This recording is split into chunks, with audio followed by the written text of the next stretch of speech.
शुक्लाम्बरधरं विष्णुं शशिवर्णं चतुर्भुजम्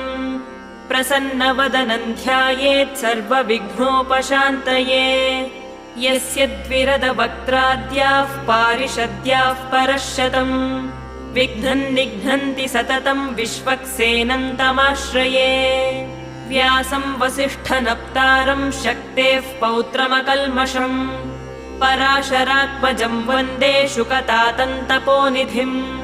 व्यासाय विष्णुरूपाय व्यासरूपाय विष्णवे नमो वै ब्रह्मनिधये वासिष्ठाय नमो नमः अविकाराय शुद्धाय नित्याय परमात्मने